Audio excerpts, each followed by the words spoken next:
Now we're going to install the pedal onto the Stander X. To do this, we're going to use a 1-inch carriage bolt on the front slot. Go ahead and get that started. Then on the back end here, we're going to use a hex bolt, and the bolt has to go in from up underneath. The reason for that is the hole that you mount the pedal into is right next to the support frame under the foot deck, so we've got to use a hex bolt instead of our usual flange bolt or a carriage bolt. So we'll go ahead and install that.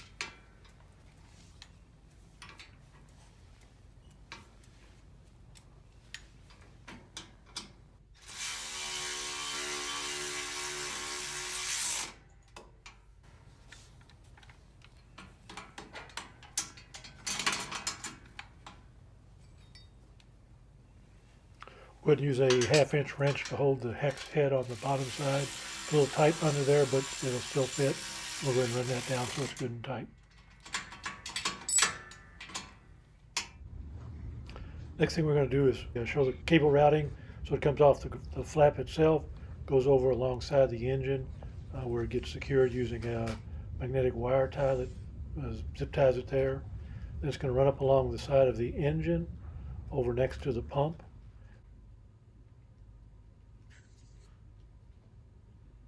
Once it goes past the pump, it's going to drop back down to the foot pan back on the back side.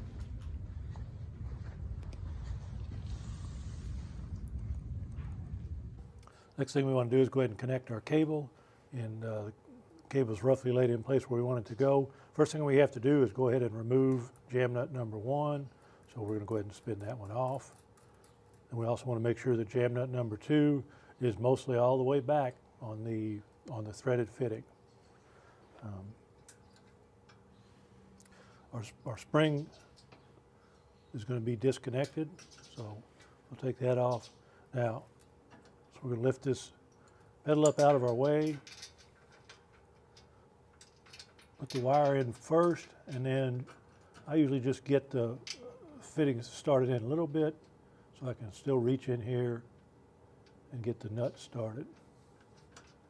So you're going to want to get the nut started and put it on maybe a 1/4 inch or so, not too far on, because the other thing that you have to do is you have to get this rubber boot and shove it back in place onto the end of the cable. So it takes a pretty good push there, but you can get it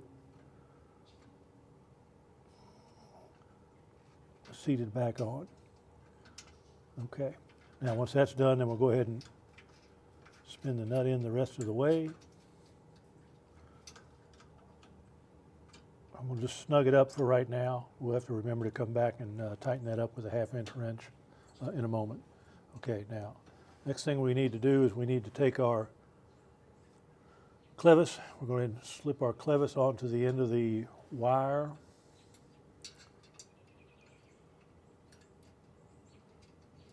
Once it's in place, then we're going to go ahead and put our 1/4 inch pin in on this end. And get that clevis in place. I'm going to go ahead and hook this spring to get it out of my way. It goes into this little catch right here. We're going to put our cotter pin in.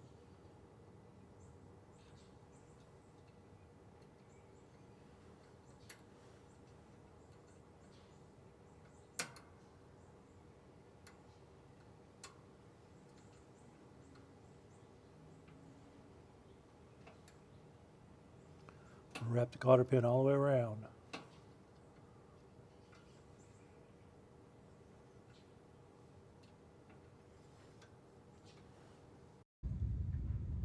I'll go ahead and zip tie the cable to the foot pan itself. We're going to tie it up here toward the front, and I'm also going to use a zip tie on the pedal itself.